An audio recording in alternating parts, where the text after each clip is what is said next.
1745년 12월 5일 새벽 독일 슐레지엔 영하의 칼바람에 안개가 너무 짙어서 앞에선 동료 얼굴도 안 보입니다. 오스트리아군 8만 명이 그 안개 속 어딘가에 있어요. 프로이센군은 6만 5천, 숫자도 밀리고 지형도 불리합니다. 그런데 프리드리히 2세는 장교들 앞에서 지도를 펼치고 말합니다.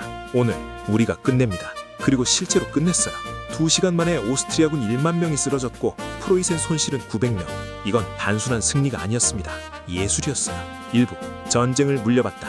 프리드리히가 왕이 된 건 1740년 28살이에요. 즉위하자마자 철학책 덮고 갑옷을 입었습니다. 오스트리아 황제가 죽으며 딸 마리아 테레지아가 왕위를 잇자 프리드리히는 기회를 봤어요.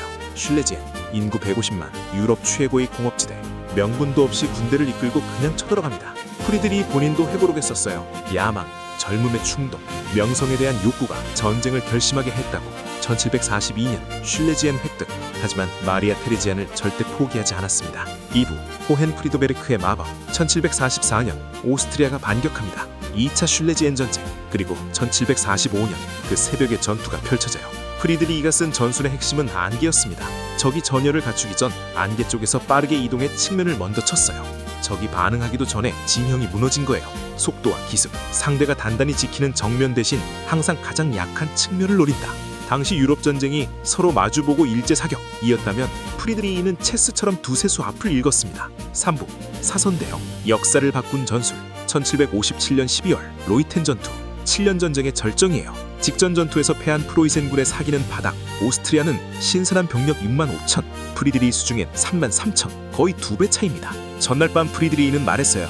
우리가 이기거나 이 땅에서 죽는다. 다음 날 그는 사선대형을 완벽하게 구사합니다. 병력을 비스듬히 배치해 오른쪽 날개를 강하게, 왼쪽은 일부러 약하게 유지해요. 그리고 강한 오른쪽으로 적의 왼쪽을 집중 타격합니다. 한쪽이 무너지는데 반대편 아군은 너무 멀어서 도울 수가 없어요. 결과는 오스트리아 사상자 2만 2천 명, 프로이센 6,400명. 나폴레옹은 훗날 이렇게 평했습니다. 로이텐 전투만으로도 프리드리히는 역대 최고의 장군 목록에 이름을 올릴 자격이 있다. 4부 포위된 나라. 로이텐은 더 큰 전쟁의 한 장면이에요. 7년 전쟁. 어떤 역사학자들은 이걸 최초의 세계대전이라 봅니다. 유럽에서 시작해 북미, 인도, 아프리카까지 번진 전쟁이거든요. 프로이센의 적은 오스트리아, 프랑스, 러시아, 스웨덴, 삭센, 거의 유럽 전체예요. 인구로 따지면 프로이센 400만 대 적국 합계 9천만, 20배가 넘습니다. 프리드리히의 해법은 내선 전략이에요. 포위당한 중심에서 가장 위협적인 적에게 빠르게 이동해 하나씩 격파하는 방식. 7년 동안 23번의 주요 전투. 모두 이긴 건 아니에요. 쿠너스토로프에서 완전히 박살났고 패전 직후 독약을 지니고 다녔다는 기록도 있습니다. 그러나 무너지지 않았어요. 5부 기적과 한계. 그렇다면 프로이센은 어떻게 살아남았을까요? 1762년 가장 강력한 적이었던 러시아 여황제 엘리자베타가 갑자기 사망합니다. 후계자 표트르 3세는 프리드리히의 열렬한 팬이었어요. 즉위하자마자 철학책 덮고 갑옷을 입었습니다. 오스트리아 황제가 죽으며 딸 마리아 테레지아가 왕위를 잇자 프리드리히는 기회를 봤어요. 슐레지엔 인구 150만, 유럽 최고의 공업지대. 명분도 없이 군대를 이끌고 그냥 쳐들어갑니다. 프리드리히 본인도 회고록에 썼어요.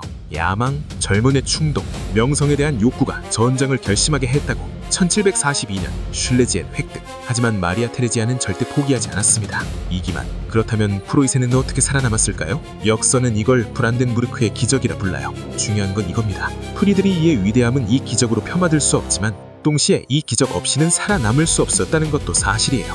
위대한 첸제도 운이 필요합니다. 6, 7부 유산과 비용.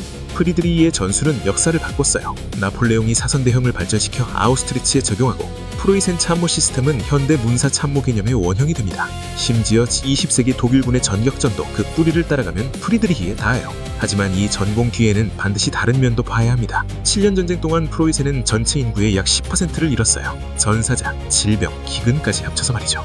위대한 군사 천재와 그 천재가 만들어낸 비극, 이 두 가지는 함께 기억돼야 합니다. 1763년 전쟁이 끝나자 프리드리히는 군복을 벗고 상수시공전으로 돌아갔어요. 그리고 남은 23년을 망가진 농업지 복구, 이두민 유치, 법 정비에 쏟아부었습니다.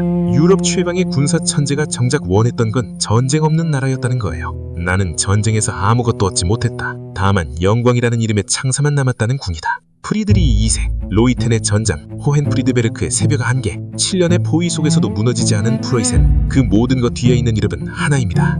프리드리히 대왕.